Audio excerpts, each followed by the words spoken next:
think is there, because I don't know, but this is something that I hear in all the Mm, man circles. Are there men who are actually spending time with their kids but don't have any money? yes.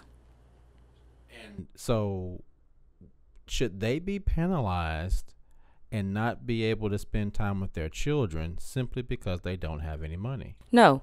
And the court system doesn't say that. But if you So, don't have any money, you'll get sent to jail. mm, so what they've got now, had a client, lost his job, good father, taking, was doing the exchanges, just couldn't pay the child support. So what did the courts do? They made him, hey, you have to show us where in a month you have gone and submitted 10 applications.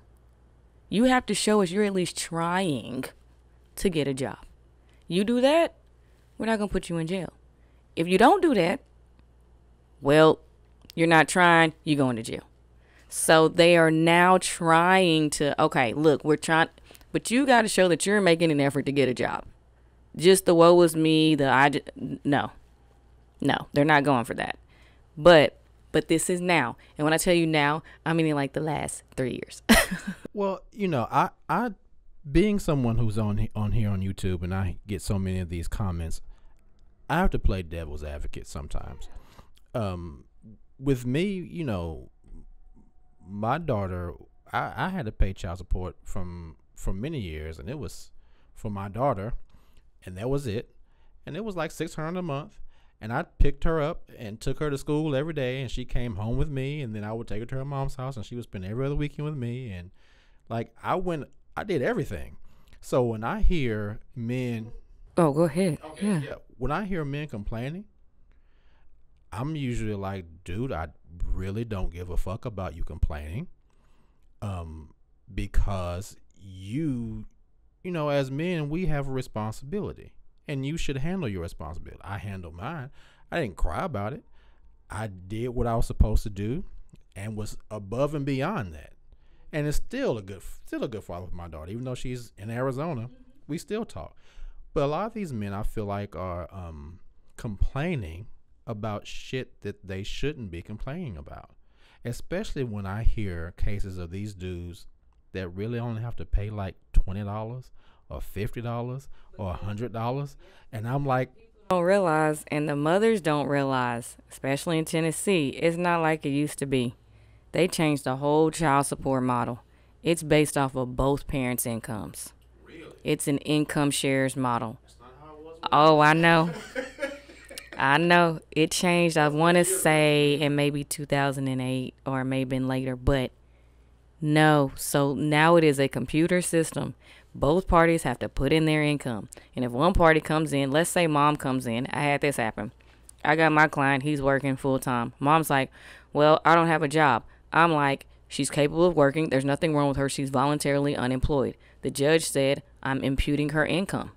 You're not just not going to put your income at zero. So there are guidelines, child support guidelines, not federal, Tennessee, where I think the mother's income now is like maybe imputed is like 30,000 a year. And what does imputed mean? It means that if you can't show proof of your income, we're going to impute your income at the guideline standard for Tennessee as to what we feel like is going to represent something that is in the best interest of the child. You're not going to get away with your income being zero on this worksheet. We're going to put your income at, I think it's between 28 and 30,000 a year for a female. Since men typically make more, if a man says the same thing, has no proof of income, we're imputing your income at I think 36, 37,000 a year. Okay? Those are the numbers that go in, not zero. You're not getting away with, oh, I don't have a job, when you are probably maybe working under the table or doing something else. You may not be reporting your income. You have it, and you think because you don't have a pay stub, I can walk in here and say, they're not doing that anymore. No.